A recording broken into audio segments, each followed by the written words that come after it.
इस मूवी में 3 पात्र हैं, एंडी, हैदर और डेव।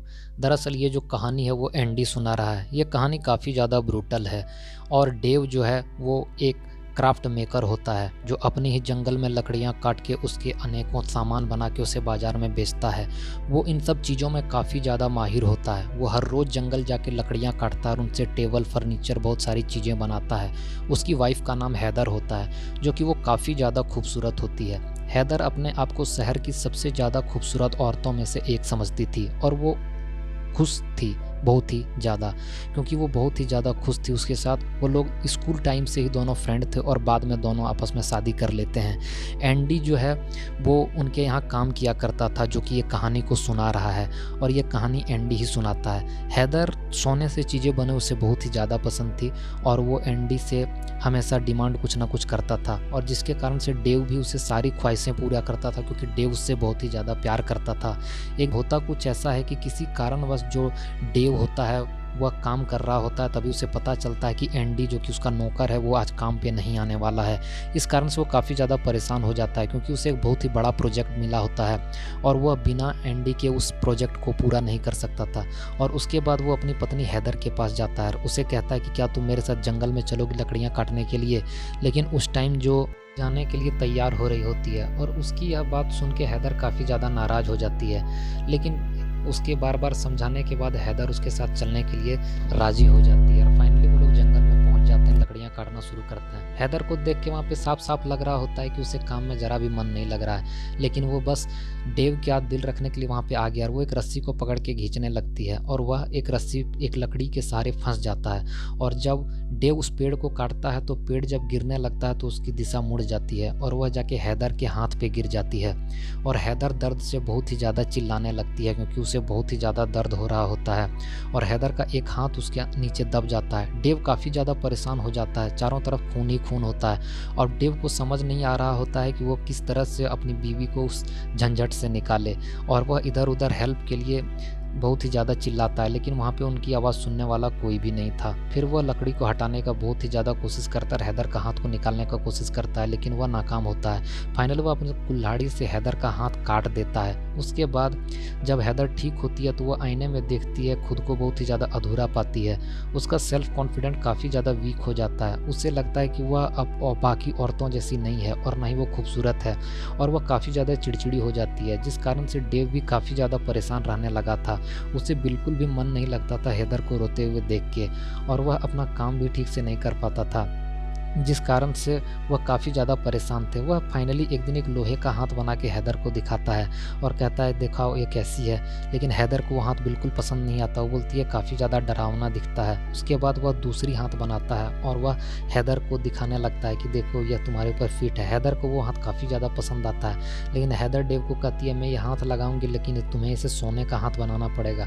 अब डेव काफ़ी ज़्यादा मुश्किल में फंस चुका था। फाइनली वो अपने सारे घर, गाड़ियाँ, जितनी भी चीज़ें थी वो सभी चीज़ों को बेच के सोना खरीद लेता है अपनी बीवी का हाथ बनाने के लिए और वह अपनी बीवी का हाथ बनाने लगता है। फाइनली वह सांचे में ढाल के उस हाथ को तैयार कर देता है। अब बारी थी हैदर को वह दिखाने का और वह हैदर को उसे पहना देता है। हैदर काफ़ी ज़्यादा खुश हो जाती है। अब हैदर का सेल्फ कॉन्फिडेंट काफ़ी ज़्यादा बढ़ गया था। वो जहाँ भी जाती लोग उसे देखते रहते और ये चीज़ हैदर को काफ़ी ज़्यादा अच्छा लग रहा था। और जैसी जैसी सर्दियाँ बीतने लगी उनका ज़्यादा दिन तक खुशी नहीं चला। हैदर बीमार पड़ गई।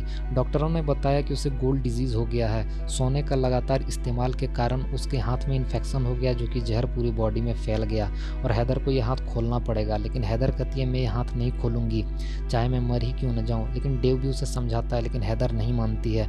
उसके बाद हैदर अपने पति को कहती है कि चाहे कुछ भी हो जाए, मैं भले ही मर जाऊँ, लेकिन मेरे इस हाथ को तुम मेरे शरीर से कभी भी अलग मत करना, तुम मुझसे वादा करो।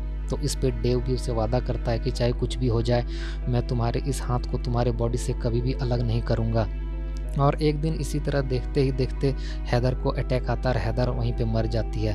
हैदर के मरने के बाद डेव काफ़ी ज़्यादा परेशान हो जाता है, क्योंकि डेव का सब कुछ चला गया था। उसके गाड़ियाँ, घर के सारे जितने भी सामान थे वो सभी बिक चुके थे और फाइनली वो हैदर को उसी हाथ के साथ ले जाके कब्रिस्तान में दफना देता है और वह काम की तलाश में निकल जाता है। अब वो बहुत ही ज़्यादा वीक महसूस करता है, क्योंकि उसके पास ना तो काम थी और ना ही कुछ और था और वो हर जगह काम ढूंढने जाता है, लेकिन कोई भी उससे काम नहीं देता।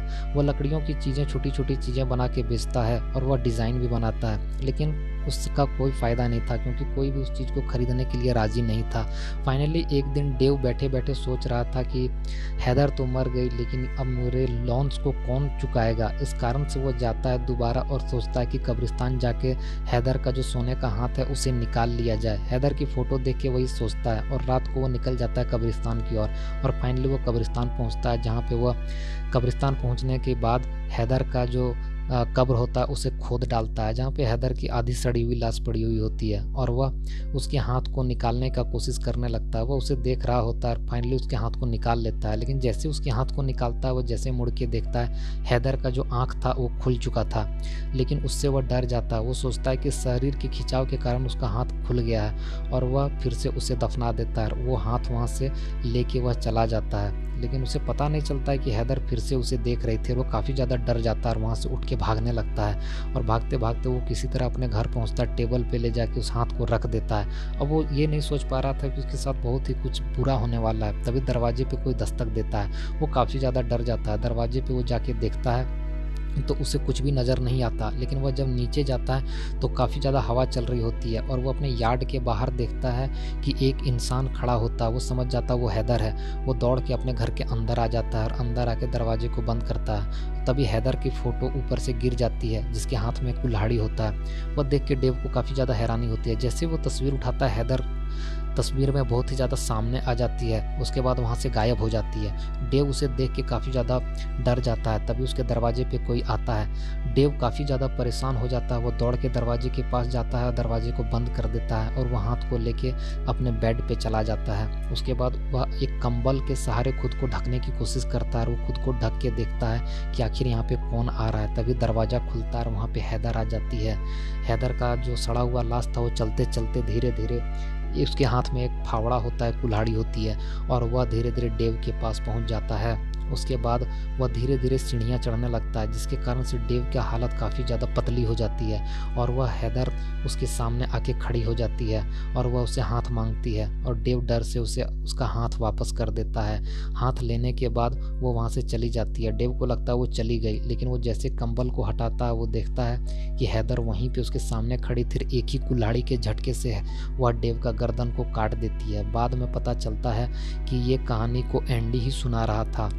एंडी बताता है कि अगले सुबह जब होता है तो सभी लोग वहाँ पे पहुँचते हैं, चारों तरफ खून ही खून होता है और लोग जब उसके घर के अंदर जाते हैं तो डेव अपने बिस्तर पे सोया होता है और उसके बगल में हैदर भी अपने सोने के हाथ के साथ सोई होती है।